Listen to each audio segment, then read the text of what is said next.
میں سلام پیش کرتا ہوں، اللہ آپ کو جزائے خیر دے۔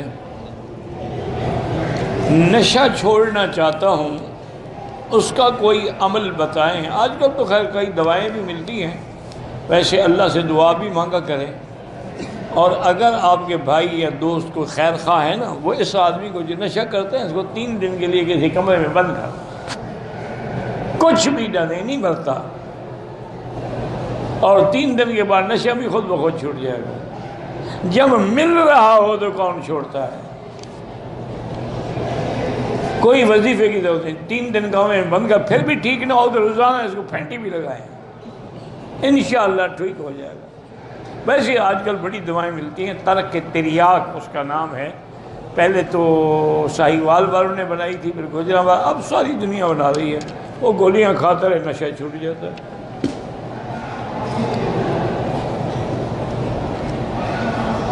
کہتے جی کہ برمودا جو ہے اس کے بعد ٹرینگل میں نے دیکھا ہی نہیں، جانتا ہی نہیں، تم چلے جاؤ اور جب جاؤ تو مجھے بھی بتانا۔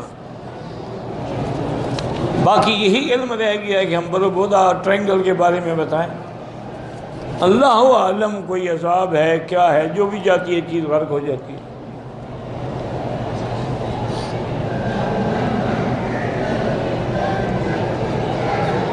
حرم پاک 25 میل کے اندر تک، 25 میل والا حکم تو تم نے خود گھڑا ہے، البتہ حدود حرم جو ہے، مثلا مسجد عائشہ تو 3 میل ہے، 25 میل پھر کیسے ہوگا؟ ادھر عرفات ہے، زیادہ سے زیادہ 11 میل ہے، ادھر جیرانہ کے ساتھ حد حرم ہے، تو 25 میل تو کہیں سے بھی نہیں بنتے۔ بہرحال یہ حدود حرم میں جہاں نماز پڑھے تو 1 کا لاکھ ملے گا۔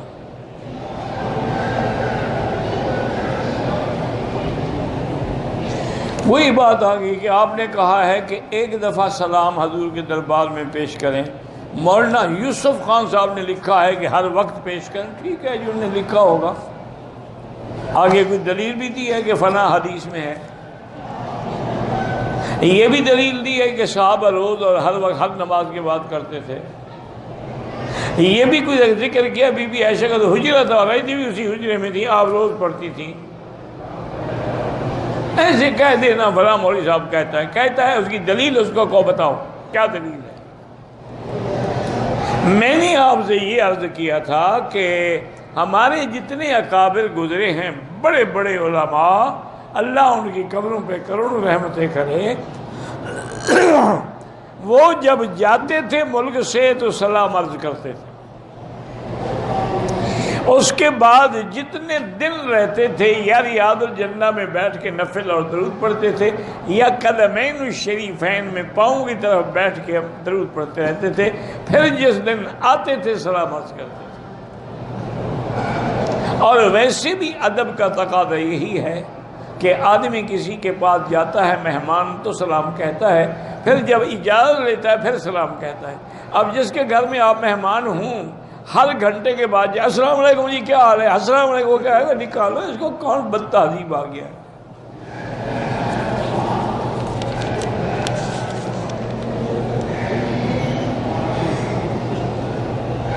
میں مدینے میں کام کرتا ہوں، ایام حج میں چھٹی سے پاکستان سے واپس جدے آیا، پھر جدے سے مکہ آیا، عائشہ مسجد سے حج کے لیے احرام باندھا تھا، نیت حج کا پاکستان سے تھا، ٹھیک ہے آپ نے حج کا احرام باندھ لیا، حج کر لیا، الحمدللہ، اللہ قبول کرے۔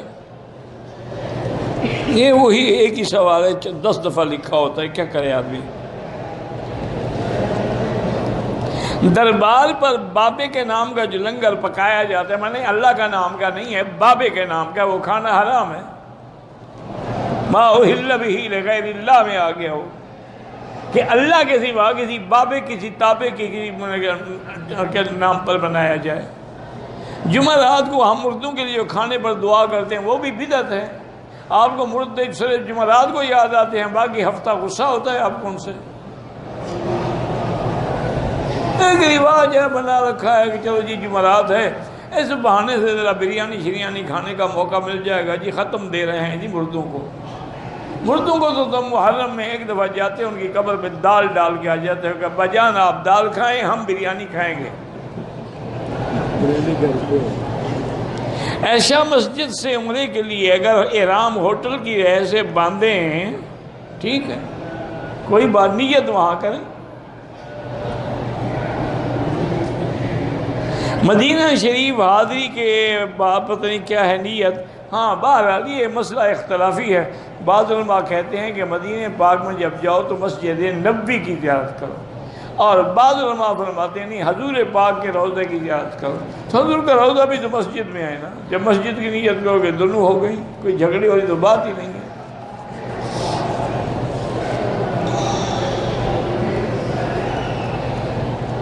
معاہدہ شریف پر اگر ایک سیکنڈ بھی کھڑے نہ ہونے دیں کوئی بات نہیں، دور سے کھڑے ہو کے سلام پڑھ، سامنے نہیں کھڑے ہونے دیتے نا، کسی اور کو بھی تو موقع ملے. تم تو کھڑے ہو جاؤ، تم تو 3 گھنٹے نہیں ہٹو گے.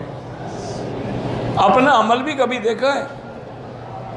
تم اس سے 2 قدم پیچھے ہٹ کے کھڑے ہو جاؤ، بجا تمہیں ہٹائیں، کوئی نہیں ہٹائے. گھنٹہ کھڑے ہو.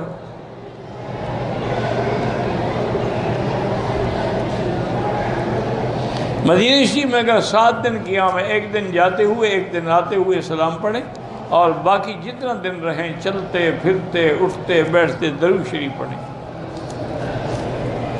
خاک شفا شفا ہے، اس میں مٹی میں شفا ہے، اور کیا ہے. سجدہ تلاوت اوقات مکروہہ میں نہ کریں، لیکن علماء نے لکھا اگر پڑھ رہا ہے تو کر لے. عصر سے مغرب کے درمیان بھی نہ کریں، چونکہ ان اوقات میں حضور نے منع فرمایا ہے.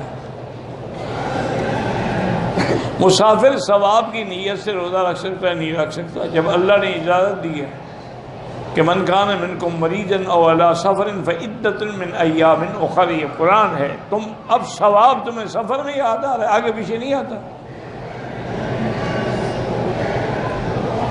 مسافر قضا روزے رکھ سکتا ہے. عورتوں کا گھر میں نماز پڑھنا افضل ہے. ویل چیئر میں استعمال کرتی ہیں، بیمار ہیں. بہرحال نماز ہوٹل میں پڑھیں، گھر میں پڑھیں، بالکل ٹھیک ہے، لاکھ ملے گا انشاءاللہ. عورتوں کا بغیر محرم کے آنا عمرے کے لیے حج کے لیے جائز نہیں ہے، گناہ ہے. باقی انشاءاللہ عمرہ کیا اللہ قبول کرے.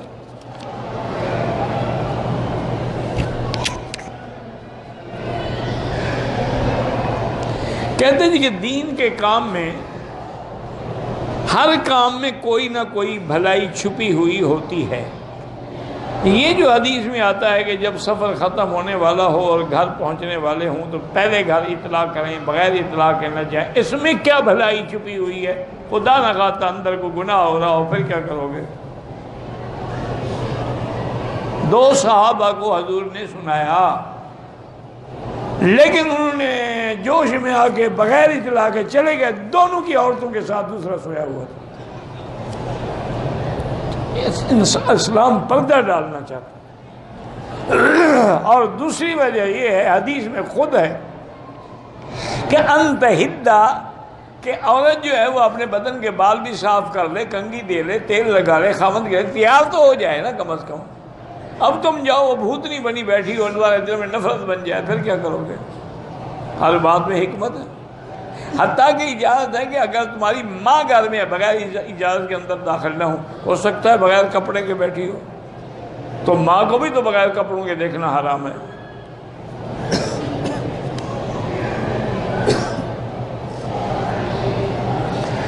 اگر ہم رمضان کے روزے نہیں رکھ سکے ایام حیض کی وجہ سے تو بعد میں ایک ایک کر کے رکھ لیں، ٹھیک ہے. 60 مہینے کے 60 دن کے روزے کیوں رکھیں گی؟ جو اتنے دن قضا ہوئے ہیں 7 دن ہوئی رکھیں گے، 60 روزے کیوں رکھو گی؟ یہ پتہ نہیں کہاں سے مسئلہ توڑیں. 60 روزے تو تب رکھے جاتے ہیں جب رمضان کے روزے میں میاں بیوی جمع کر کے روزہ توڑ ڈالیں.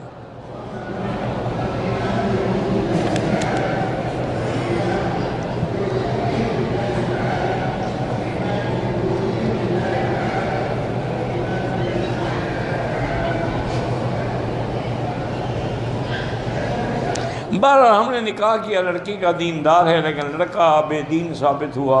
بہرحال اب تو نکاح کو قائم رکھو، اللہ سے دعا مانگو اس کی اصلاح کے لیے کہ اللہ تعالیٰ اس کو ہدایت دے.